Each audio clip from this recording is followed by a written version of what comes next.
So, something kind of peculiar seems to have been happening on YouTube in just around the last month. Now, I love George Carlin. May he rest in peace. And a couple of days ago, I was scrolling in my usual death spiral on YouTube, and I saw a video from a channel called George Carlin, and it said that it's a material from George Carlin,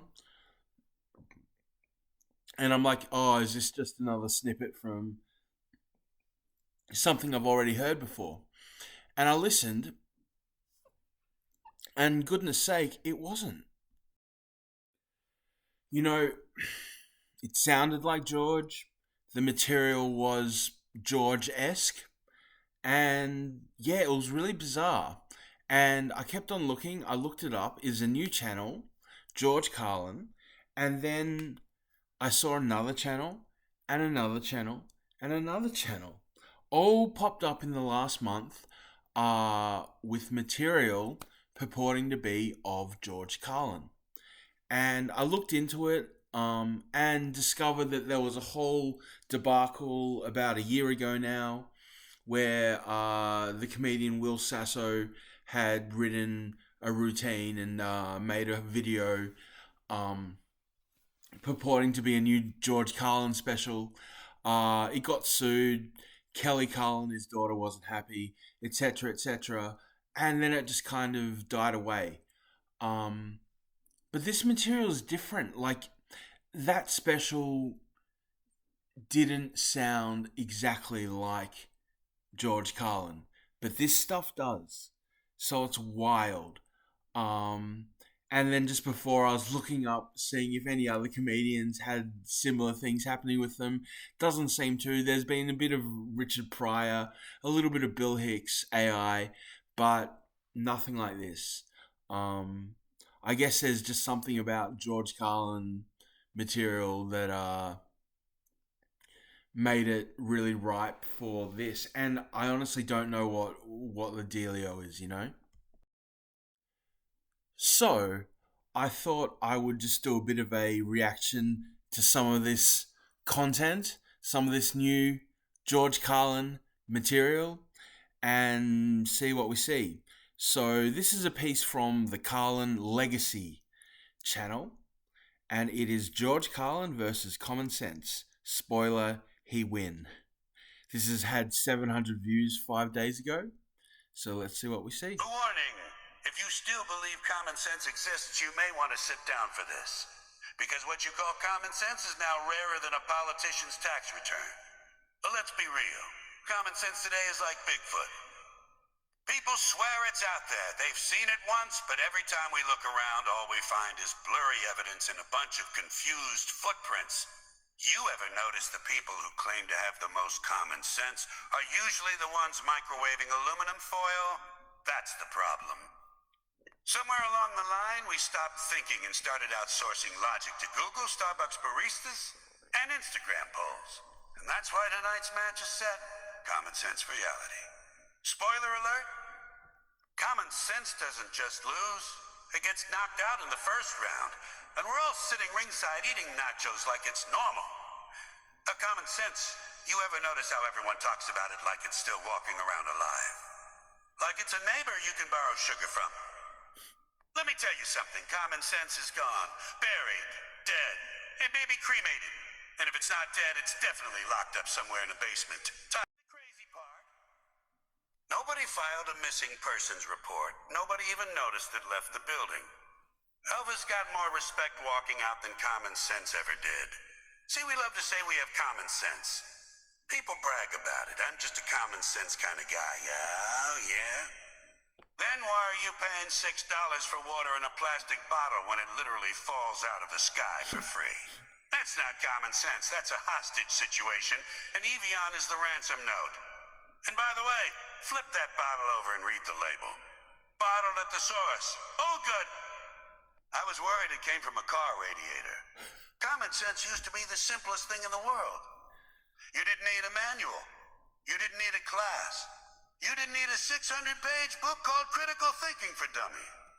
No. It was built in. Don't stick your hand in fire. Don't eat batteries. Don't lend money to your cousin Larry, who still lives in his mom's basement and calls himself an entrepreneur. That was common sense. Everybody got it. It came free with the human brain. But then, somewhere along the line, we broke it. It started disappearing slowly. You know, little things. Like one day you saw someone put a wet floor sign on a puddle. And you thought, well, that's considerate. Maybe someone will avoid slipping. Then the next week you saw the same sign in the middle of the desert. And you're like, oh no, common sense just called in sick. So yeah, it's pretty convincing, right? There are certain bits that you can tell that it's kind of there's mistakes like tenses and whatnot. You can tell that it's generated, but even so, um, if there was a laugh track, some of them have got this echo on them that make them sound like he's performing it live. Anyway, I'll go on with some more. And now this one is from Carlin's World, and it is George Carlin. Congratulations. Oh, was it graduation? Congratulations, you're in debt. You ever notice how they act like graduation is this magical doorway to freedom, to opportunity, to some great wide open where you get to explore life? Yeah. Well, that doorway's locked and the key costs another 40 grand. The diploma, that piece of paper they hand you, what is it really? They frame it up nice. Put a ribbon on it, call your name, and everybody claps like you just discovered penicillin.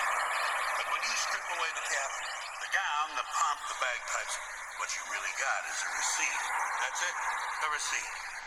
It doesn't say you're smart. It doesn't say you're ready. It doesn't say you can do anything except sit in a chair for 4 years while strangers talk at you when the bursar's office sent you invoices.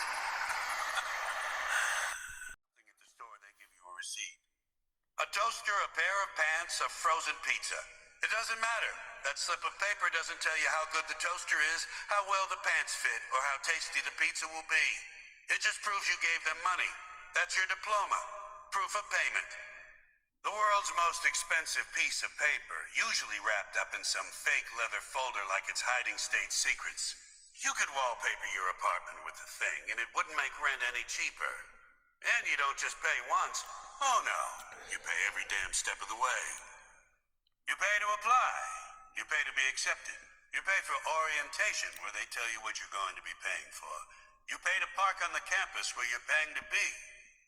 And you even pay for the little piece of cloth they drape over you at graduation, so you don't look like a waiter in a Harry Potter convention. It's a scam wrapped in a costume party. And the funniest part, half the time the diploma isn't even in that folder they hand you on stage. It's a blank sheet, just a ceremonial decoy. They mail the real one weeks later if you don't still owe the school library $75 for a book you lost freshman year. That's right. You can spend $80,000, but if you lost biology, 101. The Amoeba Chronicles, they hold the diploma hostage like it's a ransom note. They'll pay us back or you don't graduate. Imagine Ford doing that. Well, thanks for buying the car, but until you pay for that missing floor mat, we're not handing over the keys. So yeah, that one had a bit of a weird janky thing because it had footage of ocean and that was kind of deafening it out, or how you say. But look, I reckon it's pretty good. If I didn't know any better, I'd just be like, yeah, this is for realsies. Now this is from George Carlin, the George Carlin channel, which popped up at the beginning of September, I do believe. And so this is George Carlin roasts society like Sunday dinner. You ever notice society is like a big Sunday dinner? Everyone's pretending to like each other, passing around bullshit like it's mashed potatoes, smiling politely while secretly wishing Uncle Sam would choke on a bone.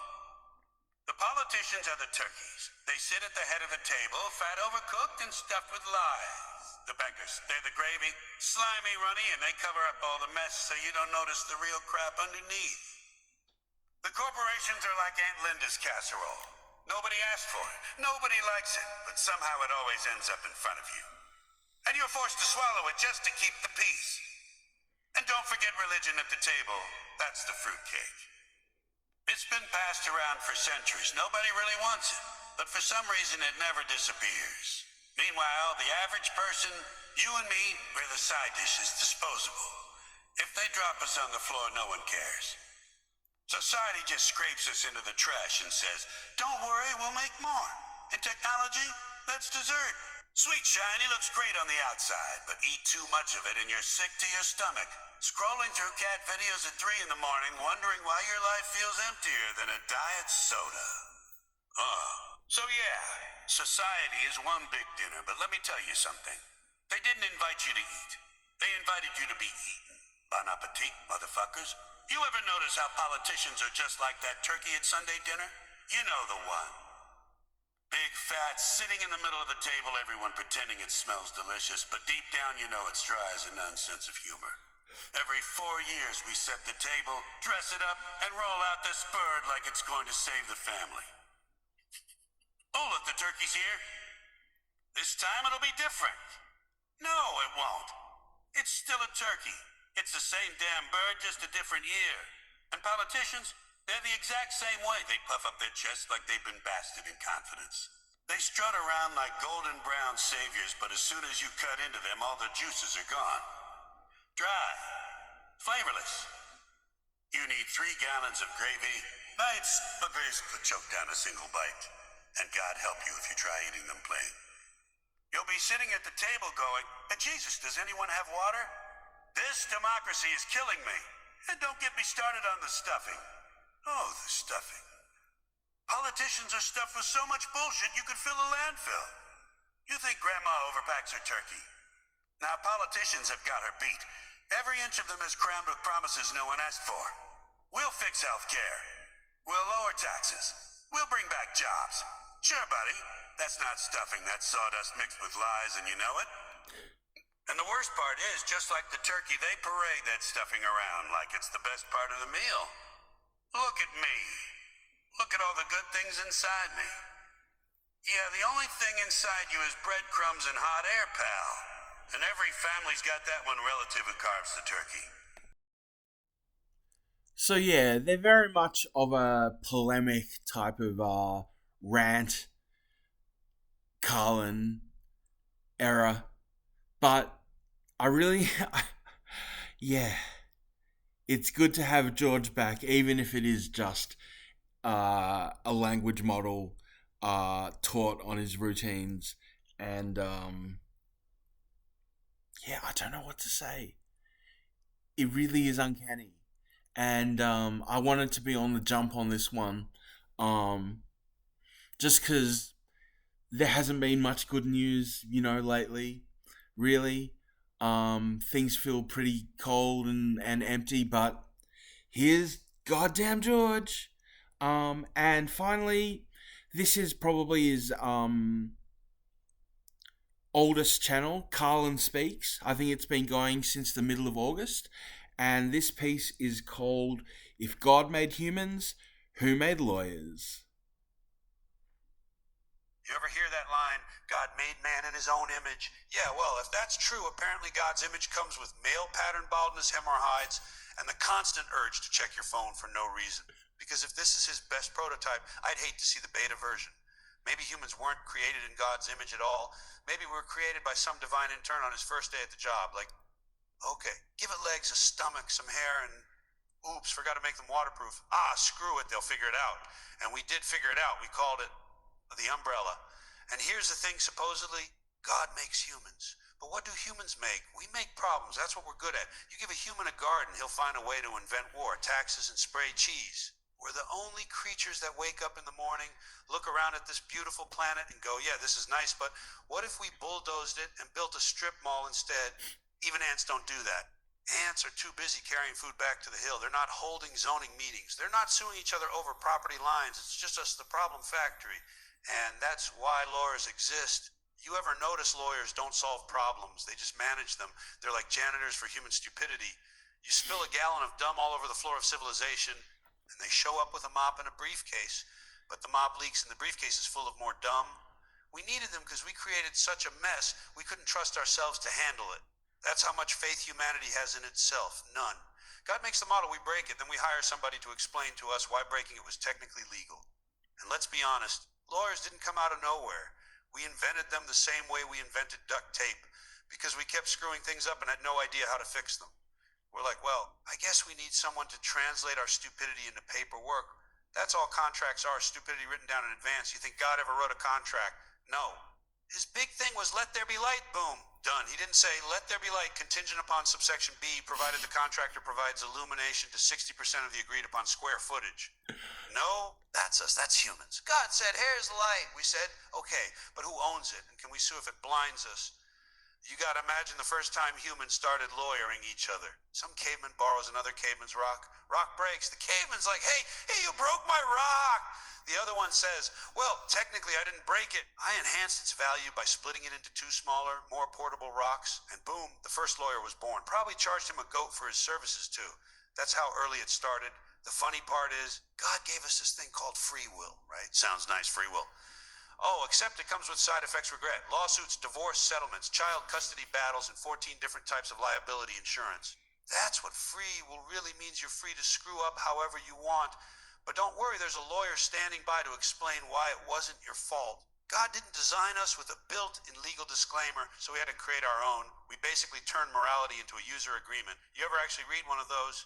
By continuing to exist on Earth, you agree to the terms and conditions of life, including but not limited to death, heartbreak, lower back pain, taxes, and at least one relative you can't stand at Thanksgiving. It's uncanny. It's freaking uncanny, I would say. And it makes me happy. It's either somebody has finally used AI for good or George Carlin didn't die. I'm 50-50, maybe 60-40 on that. I don't know. But I'll just end this with a little bit of the genuine Carlin, just to show how just, oh god, I don't even know what to say. And this has just passed through. A couple of videos have gotten a few thousand views, but it doesn't seem like there's been any sort of hullabaloo about it. They're all under these George Carlin channels. So as I say, George Carlin channel, Carlin Legacy, Carlin Speaks, and Carlin's World. So this is from When Will Jesus Bring the Pork Chops? George Carlin's last audiobook. Individuals in question feel any better. After all, being fired, released, or terminated would seem a lot easier to accept than being non-retained, dehired, or selected out. Nor would I be thrilled to be told that because the company was downsizing, right-sizing, or scaling down, I was part of an involuntary force reduction. I really don't care that my company is reshaping and streamlining, and that in order to manage staff resources, a focused reduction is taking place, and I'm one of the workers being transitioned out. Just fire me, please. I read somewhere that apparently one company's senior management didn't understand the fuss about this issue. After all, they said, all they were doing was eliminating the company's employment security policy by engaging in a deselection process in order to reduce duplication. By the way, when those deselected people begin to look for new jobs, they won't have to be bothered reading the want ads. Those listings are now called employment opportunities. So there you go. That's just my little video about the Carlin reanimation, the regeneration of Uncle George. It makes me happy.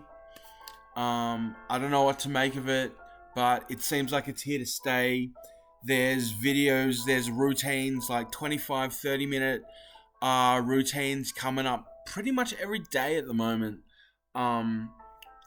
So clearly, it's great. I can't say it's not a bad.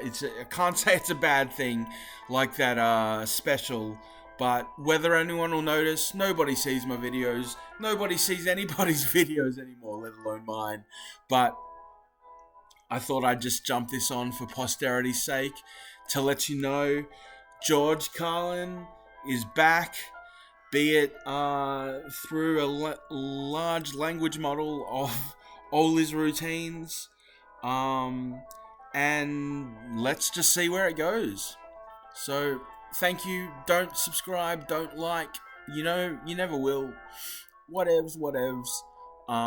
But as they say, it shall be gone with the wind, all of us. Away.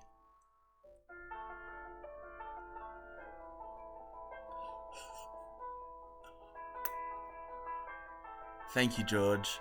And thank you, AI generated George. You make this all a little bit easier to deal with. Thank you.